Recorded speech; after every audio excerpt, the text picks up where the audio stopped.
Right, we're back on. Like I said, we're going to speak about poop tonight. um, and it's something that we do every single day. It's actually probably the only thing besides breathing that we do on a consistent basis. No matter how tired you are, no matter what's going on in life, no matter what thing that you've got to get to, like you will be late to work in order to poop. But you won't be late to work to spend time with God.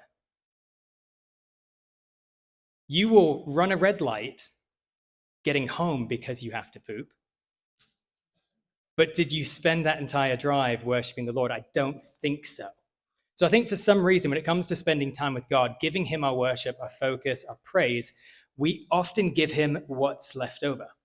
We digest the day, we take in everything, and then by the end of it, we give him this watered down, maybe you're halfway scrolling through Instagram, we give him the leftover crap of our day. We give him the poop in effect. And I want to challenge you. What if we gave God the first part of our day, not the leftovers, not the scraps, but the best part? What if instead of offering God the leftovers, we made it a priority to poop? And you might wonder, like, I'm going on and on and on about poop. What do I think this actually stands for?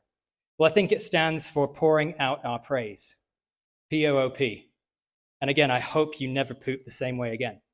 I hope every time you think about pooping, you're like, I've got to pour out my praise now. God, get this poop out of me. Like, I think that's what we're going to have to say at some point. And I want to look at this from the scope of David. I really want to look at David. David was a man after God's own heart. And he knew how to pour out his praise. He was passionate, he was humble, he was honest. And today I want to show you what that kind of praise looks like. And trust me, this is a different kind of poop. It's the kind of poop that they actually praise in heaven. So the first point that I want to make in this poop saga is we need to prioritize God first. God's got to be the first part of the day. Before you've taken your morning poop, you've got to prioritize God. He's got to be your number one thing. In Psalms 5:3, it says, "In the morning, Lord, you hear my voice. In the morning, I lay my request before you and wait expectantly." In Psalm 63:1, it says, "You, God, are my God. Earnestly I seek you, I thirst for you. My whole being longs for you in dry and parched land where there's no water." Guys, I'm not always the best at spending the first part of my day with the Lord. I'll be honest with you. There are several times when I'm continuously hitting my snooze alarm and it's getting crunch time. I don't even actually have a chance to poop. I save those for the office. Might as well get paid to poop. It's genius. It is a hack. Get paid to poop. Save your poop for work. But the amount of times that I will snooze my alarm instead of giving God that first part, making him the priority for the day. And I can tell a massive difference in my day when I jump in the car and I'm rushing behind. I've barely brushed my teeth, washed my face. My eyes are still groggy. And I'm trying to get to work. I can tell that I'm not in a good place because I'm rushing my prayers. I'm trying to pray to God while doing 55 on US 41, weaving in and out of traffic. And I think not only am I speeding to get to somewhere where I don't need, like I didn't need to get there by like 7:55. Like 8 o'clock was going to be fine. I didn't need to speed and weave in and out of traffic. But not only did I miss that time with God, but while I'm speeding to work, I'm rushing through that time that I could be having hit with him in the car. Like I could be spending that time in genuine prayer, but then it'd be a distracted prayer because I didn't make him a priority. I think we genuinely have to try and make God a priority before we've done anything else in the day. You've got to put God first. David didn't wait until life calmed down. He started each day by seeking God. Even in dry and weary places, he prioritized God's presence. And if we want to be people of praise, it starts by giving God the first part of our day, not the leftovers at the end of it, not the tired, scrolling through Instagram. Oh, let me quickly say a prayer to tick off the box that I spoke with you. That's not a relationship. For the first O, we need to offer honest emotion. Guys, it might shock you. Like I think some of us go to God and we think that we have to be this put together and say it a perfect way in order for him to hear us and speak in tongues. And I'm not against speaking in tongues. That's not what I'm trying to say. What I'm trying to say is I think we have this expectation that we can't always be honest with the person who knit us together in our mother's womb, who knew us before we ever took our first breath. He gets us. And so I don't think that we should shy away from being honest with our emotions towards him. Psalm 142:2 says, I pour out before him my complaint, before I tell him my trouble. I think oftentimes we get a little bit afraid because we might come across ungrateful to complain to God. And there's a difference between complaining and lamenting. David is great at lamenting. But God's not going to be surprised if you bring to him the things that are bugging you, the things that you're struggling with, the things that you're confused about that you don't understand. He's not a God who's afraid of your honest emotions. Psalm 6:6 says, I am worn out from groaning. All night long, I flood my bed with weeping and drench my couch with tears. Guys, he's not afraid of your tears. He's not afraid to see you cry.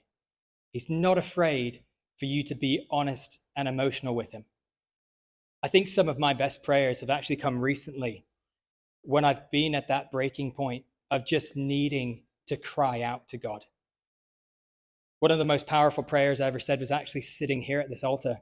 And it was after a service was over and the lights were dim and worship music was just playing and everybody else was out there. And face into my palms, I'm bawling my eyes out, crying to God, please take this cup of suffering away from me. I can't take it anymore. Those are some of the most powerful prayers. Those are the prayers that I've actually seen answers to, are the ones where I genuinely poured out my heart, where my bed was soaking wet from the tears that I cried. You could see the tracks running down my face. God's not afraid of your honest emotion. Real praise isn't fake. David cried, he shouted, he danced, he even complained to God, but he always did it with his heart wide open. God wants your authentic praise. If you're hurting, be honest. If you're rejoicing, let it out. Offer it all to God. The second O, overflow with passion. And I do really love this little bugger up here with the plunger, because I think I would love to be so overflowing with passion that it looks like a clogged toilet. I'd love for God to be like, man, you did some damage in here. You blew this up. You were so overflowing with passion for me that we've got to get a plunger out. That's what I'd love to see. 2 Samuel 6:14, he says, wearing a linen ephod, David was dancing before the Lord with all his might. When's the last time that you actually danced in the presence of the King? And I'm not talking Holy Spirit runs, where you just runs now in this sermon can have two meanings. But when was the last time you genuinely danced for joy before the Lord?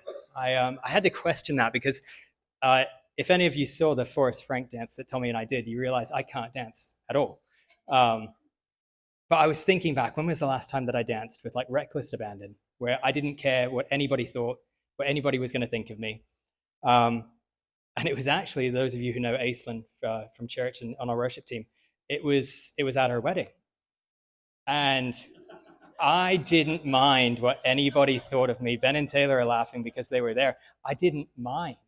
I was in such a great place, surrounded by wonderful people. And I think that when we get in the presence of the Lord, he is a wonderful person to spend time with. But in that moment, surrounded by Ben and Taylor and Mike and Gabriella, I was in a place where I was able to overflow with passion. Now, granted, it was still 2 left feet, but I didn't care. I didn't mind. And I think we've got to get to this point where we overflow with passion, where we don't mind what people think about us. And I want to put that to the test to you guys tonight. I want you to raise your hand as high as it will go if you love Jesus. Raise it a little bit higher, a little higher. Okay. The reason that I ask you this, one, I think we should have stood up. But two, we sang a song earlier that said, we're going to give our all. He's worthy of it all. So why does it take, if I say, hey, raise your hand, why are we not putting it as high as we can the very first time? We should be overflowing with passion, that when we say, if somebody says, hey, how passionate are you about Jesus? You are jumping out of your seat to proclaim how much you love Jesus. Psalm 9:1, I will give thanks to you, Lord. What's it say? With some of my heart. With a piece of my heart? With a part of, no, with all of my heart. I'll give thanks to you. I will tell of your average deeds, your mid deeds, your junky, Ohio-y deeds. No, your wonderful deeds. I will tell of your wonderful deeds. I think we need to get to a point where, like I said, we're overflowing with so much passion that we're giving everything that we have every single day that we get up. David's praise wasn't half-hearted, it was full force. Whether he was dancing in public or writing poetry in private, his heart overflowed with passion. He didn't care who was watching. He cared about honoring the one who rescued him. Our praise should overflow from a deep passion and gratitude. And the last P.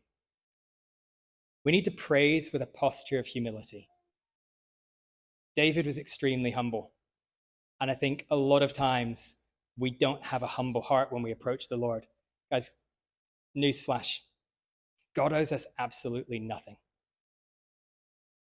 I know some of you think very highly of yourselves. And you should, in some ways. At the end of the day, you are a child of God. You're an heir to the kingdom. But I think a lot of us don't approach God's throne with the humility that we should. In Psalm 51:17, it says, my sacrifice, O God, is a broken spirit, a broken and contrite heart. You, O God, will not despise. Because he wants our broken heart. He wants us to come open-hearted to him. That's where he's able to do most of the work. I think so many of us go to God and we tell him exactly what he should do according to our playbook. And we don't have the humility to be like, well, actually, you're the coach. You probably know what we should be doing. 2 Samuel 7:18. Then King David went in and sat before the Lord, and he said, who am I? Who am I, sovereign Lord? And what is my family that you've brought me this far? When was the last time that you actually sat there and said, my goodness, God, what you've brought me out of? The things that I've seen, the things that I've done, the things that I've been through, that you've been with me every single time. The amount of times in the last 18 months that I can sit there and say, I was going through this, but God.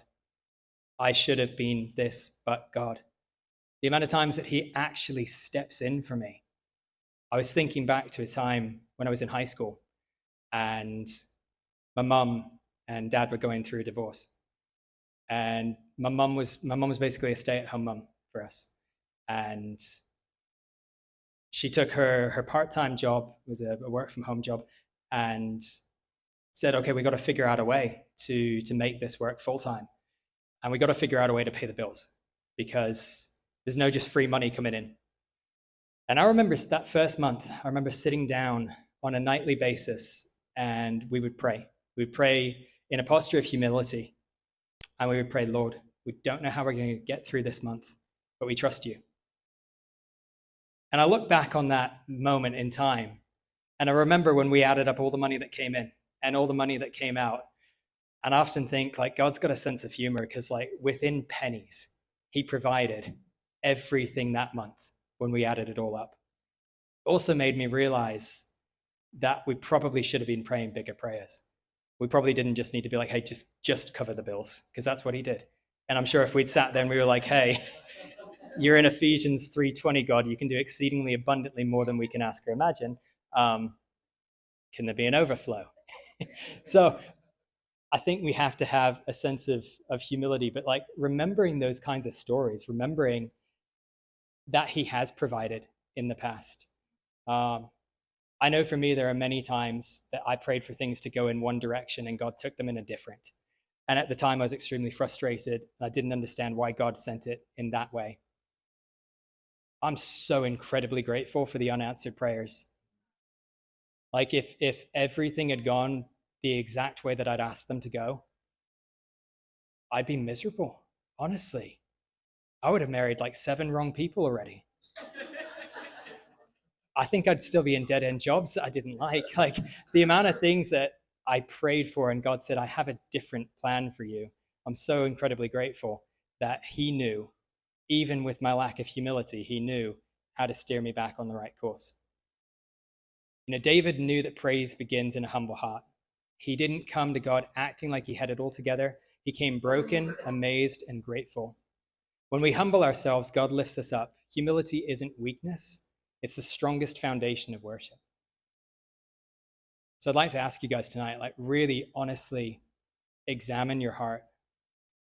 Examine the posture that you're coming to God with. Check yourself. Honestly, how are you pooping?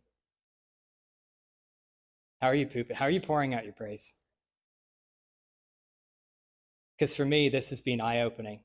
And I genuinely, like I said, I hope that none of you sit down on a toilet tomorrow the same way. I hope you can't help but remember to poop. So maybe next time when you wake up and you reach for your phone, maybe pause. Don't start your day with Facebook. I know I said it to you, Scarlett, the other day. I said, you've got to get in the word before the world gets into you. Yeah, I'll repeat that in case you want to write it down. You've got to get into the word before the world gets into you. And my days are night and day when I start with God versus when I continuously hit snooze and wake up with 5 minutes to spare and get up and I'm racing to get to the office. Those days are terrible. Those are the days when I act out in irrational ways. Those are the days that I swear a lot more than I should. Well, you shouldn't do it at all. But those are the days when I actually swear. Those are the days when my priorities are out of whack. And so I want to encourage you, start your days by pouring out your praise. And spiritually speaking, make sure you poop every day. Good job, Nate.